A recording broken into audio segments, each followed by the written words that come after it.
My brother died at 7:14 p.m. on a Wednesday. The official report said he reached for a weapon, said he lunged, said the officer feared for his life. They said it was clean. Justified. The dash cam malfunctioned. The body cam was disconnected. There were no witnesses. The funeral was small, closed casket. I wore his favorite hoodie, the gray one, the one with the tear in the sleeve, because the suit they gave us from the coroner didn't fit. His name was Isaiah, 22, college dropout, but not because he failed, because the loans were killing him. He worked 2 jobs, wrote music at night. He never carried a weapon, never even had a speeding ticket. But that didn't matter, because on that street corner, he looked like a threat. They closed the case in 11 days. No charges, no suspension, just administrative leave with full pay. Then even that was lifted. I couldn't breathe, couldn't sleep. I went through his room 100 times, looking for, I don't know, clues, reasons, a note, anything that would explain how he went from buying Gatorade at the gas station to lying dead in the rain. But there was nothing. Until the phone. It wasn't his. It was in a shoebox under his bed, cracked screen, no charger. When I finally got it to turn on, there were only 2 videos saved. One was dark, blurry, but I could make out voices. A man yelling, "Get your hands where I can see them."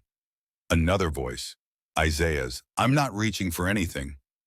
Then a loud pop, then silence, then someone breathing. I played it over 10 times. It wasn't complete, but it was real. I traced the video data. It was recorded by a man named David Romero, 42 years old. He lived 1 block from the shooting, worked at the liquor store nearby. I found his number. It was disconnected. I found his Facebook. Last post, July 17th, 2 days before the shooting. Then nothing. I went to the store. They told me David quit. No reason given, no forwarding contact. Someone had erased him, just like they erased Isaiah. I went back to the video file, pulled the metadata. It had a GPS tag, 37.40486, 122.23. Same spot where the shooting happened. Timestamped 7:13 p.m., 1 minute before the official incident start. So the police lied. The confrontation didn't begin when they said, and someone else was there. And Isaiah never reached for a thing. I brought it to a lawyer. He said, "It's not enough." I said, "Then we'll find the rest." I taught myself file recovery, pulled corrupted thumbnails from the phone's trash folder. One showed a man, white uniform, blurred badge, reaching into his vest. I found the badge, Officer K. Darrell. He said his body cam had disconnected during foot pursuit. But Isaiah wasn't running, he was standing. I filed a complaint. It was reviewed, then dismissed. No further action taken. So I went deeper. I found an open source software group that helps activists recover data, sent them the phone. 3 weeks later, they sent back a partial body cam video, recovered from embedded backups, shaky, glitchy, but visible. Isaiah standing with hands raised, the officer shouting, no weapon in sight. Then the shot, no warning, just fear. Then the officer picks something up, a dark object, and places it near Isaiah's hand, frame by frame, planted. They called it clean. I called it murder. I uploaded the video, posted it with the caption, "You turned off the cameras, but you forgot the truth has backups." And that's when everything exploded. The video hit 1 million views in 36 hours. Then the spin started. The police said it was doctored, said it was unverified, said it was edited to mislead. But the people had eyes. They saw. They knew. Anonymous tips started rolling in. One from a former IT contractor for the city. He said, "Officer Darrell had 5 body cams replaced in the past 2 years, 3 malfunctions, every one during use of force incidents." Another from a city employee, "The system isn't broken, it's programmed this way." The city opened an internal inquiry, but I didn't wait. I sent everything to an investigative journalist. She cross-referenced all of Darrell's past stops, found patterns, Found footage in a city database, mislabeled under wrong badge numbers. Found an entire archive of scrubbed incidents. Same tactic, same gaps, same lie. Then we got access to the internal audit log, encrypted, but the software group cracked it. And inside, manual deletion logs, including one marked July 19th, 1913, file BDKM2, Officer Darrell removed by admin override. There it was, proof they tried to erase the footage.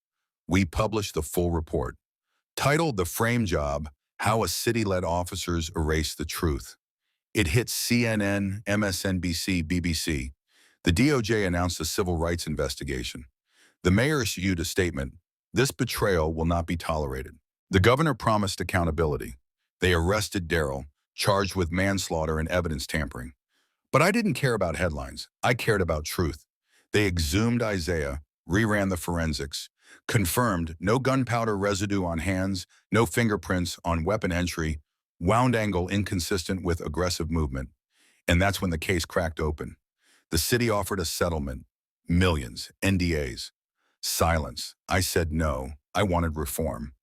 We passed the Isaiah Act. It included mandatory third-party body cam backups, public access to incident metadata, civilian review boards with subpoena power, jail time for officers who disable cams without medical cause. I visit his mural every Sunday. It's on 14th in Maine, painted by the same kid Isaiah used to mentor. It shows him smiling.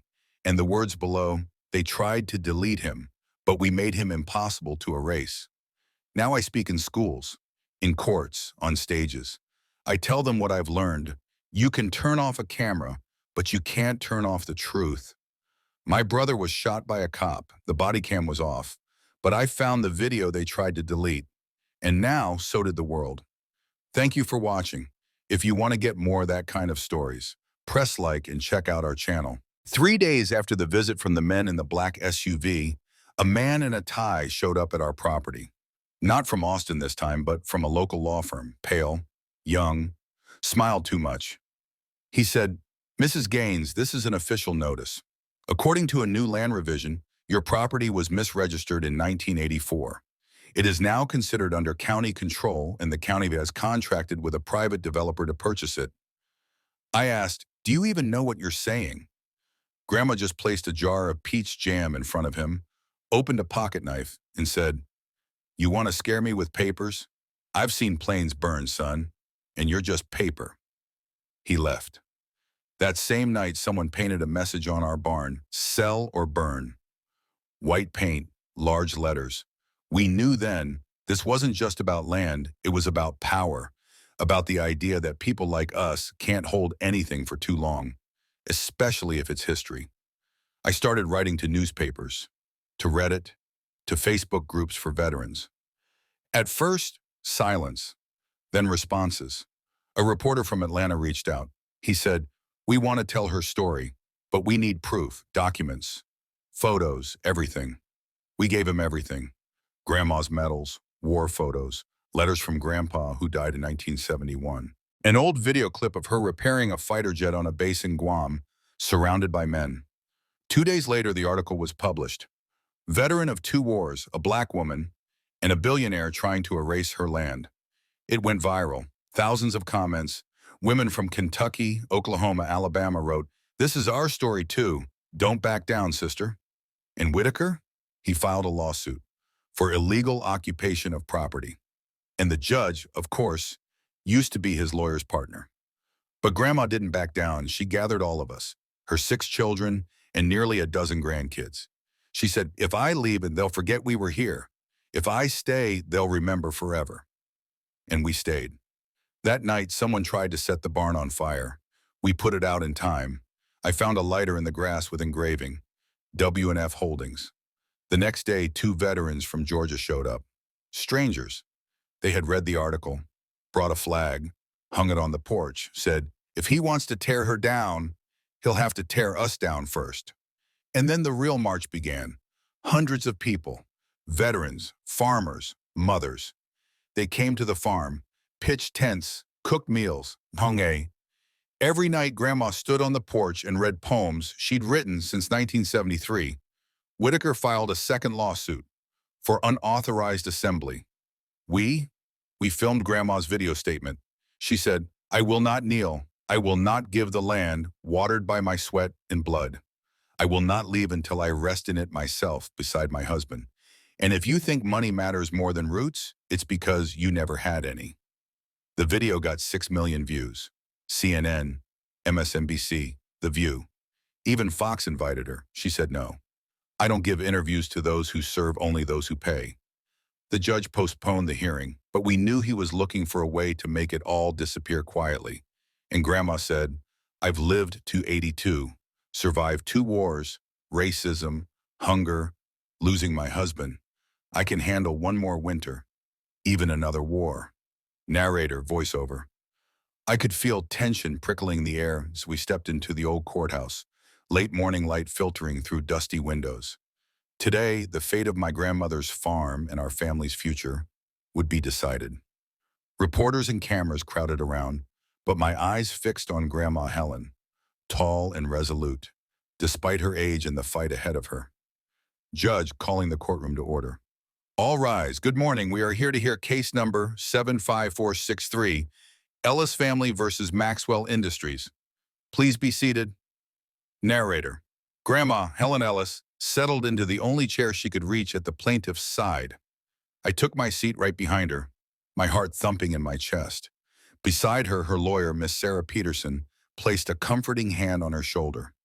Across the aisle sat the billionaire Mr. Charles Maxwell in a tailored suit, brimming with confidence.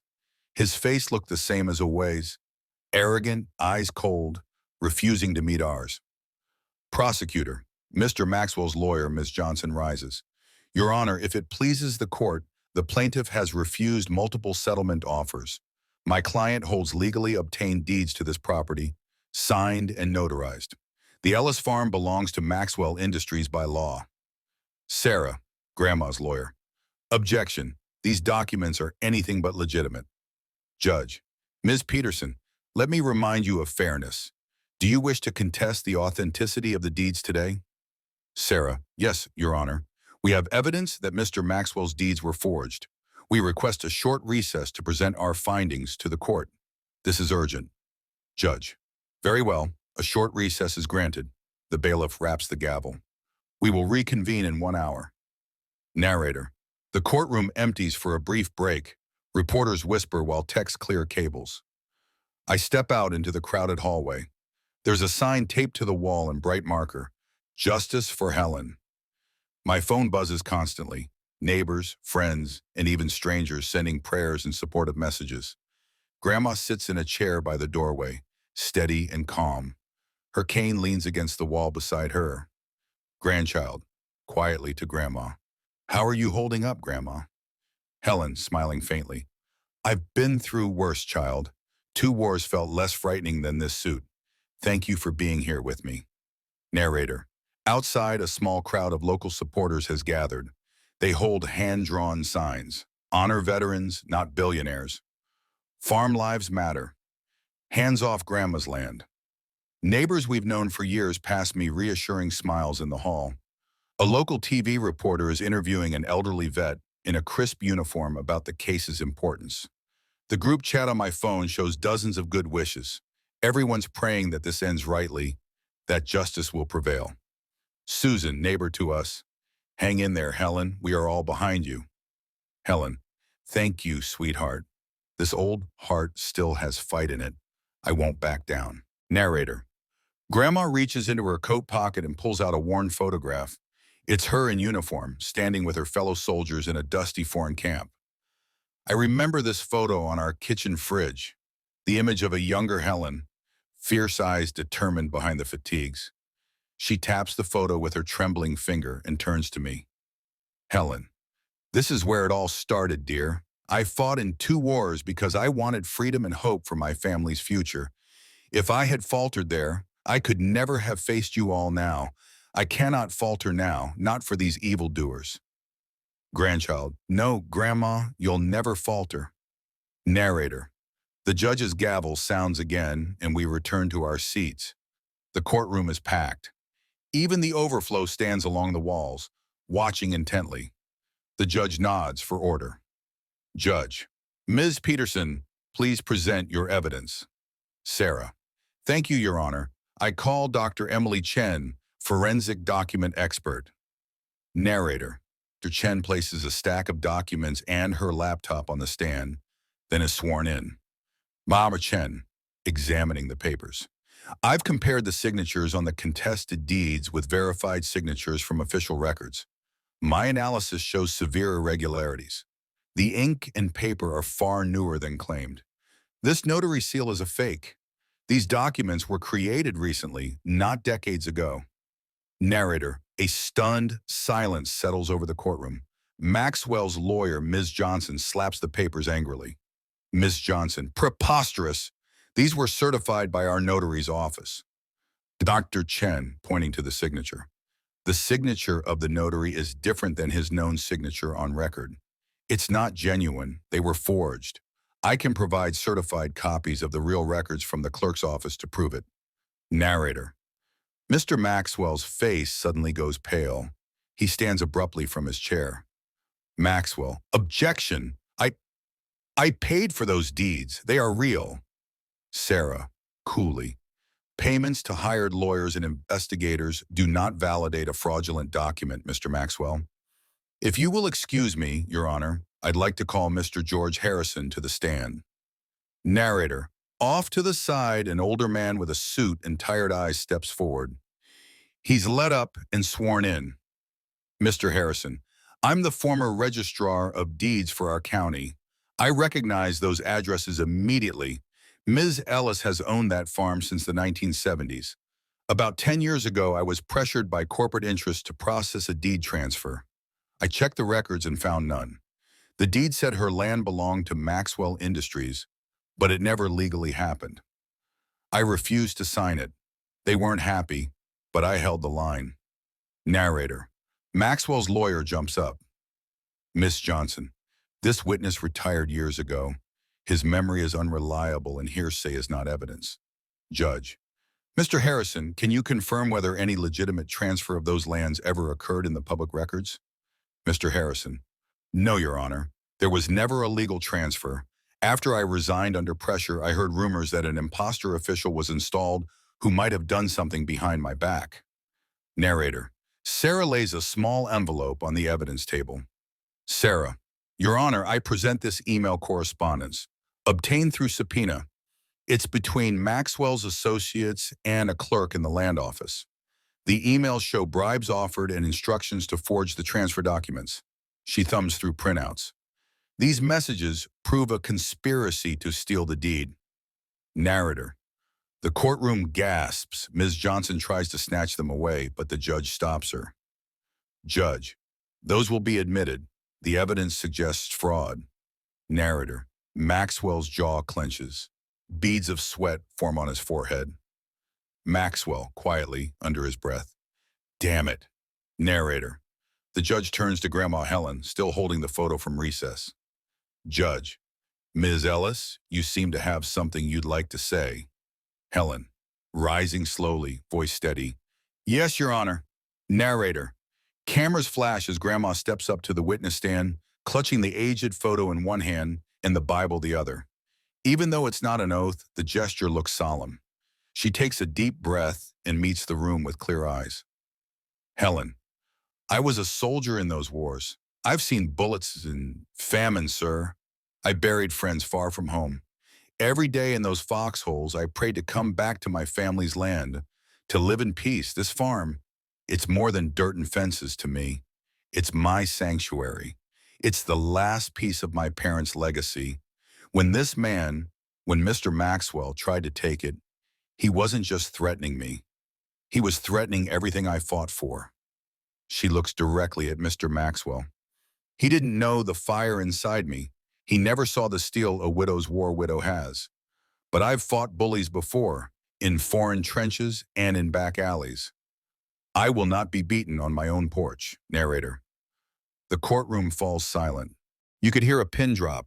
Even the judge's gavel has stopped midair. Helen, I volunteered when they said I was too old. I did it for freedom. And now I'm voting for that same freedom of every honest citizen. If truth means anything, it means no one can use money and lies to steal from a pensioner. Not today. Narrator. Her voice breaks on the last word, and tears glisten in her eyes. An audible sob rises from the gallery. Someone is crying. Grandma wipes at a tear but does not stop speaking. Helen, I'm just a simple woman in a simple suit with simple beliefs. Love your neighbor, protect the weak, and tell the truth. That's what this is about, Judge, softly. Thank you, Ms. Ellis. Narrator. Grandma steps down and the judge pulls on his glasses, looking through the trial files so much again. Judge. Based on the evidence presented, the forensic analysis, Mr. Harrison's testimony, and Ms. Ellis's own account, this court finds that the deeds held by Maxwell Industries were obtained fraudulently. The attempted eviction is null and void. All claims against Ms. Ellis are dismissed, and any expenses should be borne by the plaintiff. Narrator. Relief crashes through me like a wave. The room erupts in cheer. People in the gallery stand, clapping and whooping. Many shout, "Congratulations, Helen." I hug Grandma and Sarah. Grandma's lawyer has tears on her cheeks as she squeezes her hand. Sarah, you did it, Helen. We did it. Helen, laughing through tears. Hell yes, we did. Good old-fashioned justice. Narrator. Even some of the jurors are smiling as they pack up. Mr. Maxwell storms out of his chair, reddening. Maxwell. This isn't over. Narrator. The crowd outside roars back at him. He winces and turns to leave the courtroom, his limp-down court hopes in tatters. Narrator. Outside the courtroom, the sky seems brighter. The news crews swarm us, microphones thrust out. Grandma stands on the courthouse steps, surrounded by supporters. I hold her arm, steadying her on her cane. Reporter. Ms. Ellis, congratulations. You've won the case. How do you feel? Helen. I feel like I've won so much more than this case today. I feel hope. When I saw those people outside rallying for me, neighbors, veterans, even folks who heard my story from miles away, I remembered that kindness is real in this world. I just wanted a chance to keep my home. That's all. And it's humbling that so many people believed I deserved that chance. She wipes her eyes. That means everything. Narrator. The crowd around her cheers, chanting her name. Neighbors hug her, some weeping. Mrs. Thompson, the old widow next door, holds Grandma's hand. Mrs. Thompson. You fought for all of us, Helen. You gave us back a little faith and fairness. Helen, shaking her head. It wasn't just me. I had an army out here cheering me on. She laughs. The money men might buy the best lawyers money can buy, but they didn't buy the hearts of this community. We won that together. Narrator. I glance back at the old farmhouse across the street, our home, Grandma's life's work. Now safe. We start walking back home through the crowd. Grandchild. Grandma, everyone's so proud of you. Helen, smiling warmly. And I'm proud of all of us, sweetie. As long as we stick together, no bully's gonna shove us around. Not in my town. Narrator. The sunset paints the fields gold as neighbors pour onto the porch with food and hugs. Tonight there will be music and laughter celebrating the victory. But even as people dance, I can see Grandma standing at the edge of the crowd, gazing at the horizon. She looks at peace. Whatever battles life threw at her, she stood firm. Helen, quietly, to herself. Never thought being old and stubborn would win a war, but here we are. Narrator, voiceover. I realized then, money can't measure the worth of truth or courage. This victory was more than property or proof. It was about respect for someone who built her life on honor. It proved that a community united is stronger than any lone billionaire. Narrator, continuing. Grandma's story reminds us all, no matter how powerful the other side may seem, there's always hope for justice if we stand up and fight together. Narrator, fade out. Narrator, thank you for watching. If you want to get more of that kind of stories, press like and check out our channel.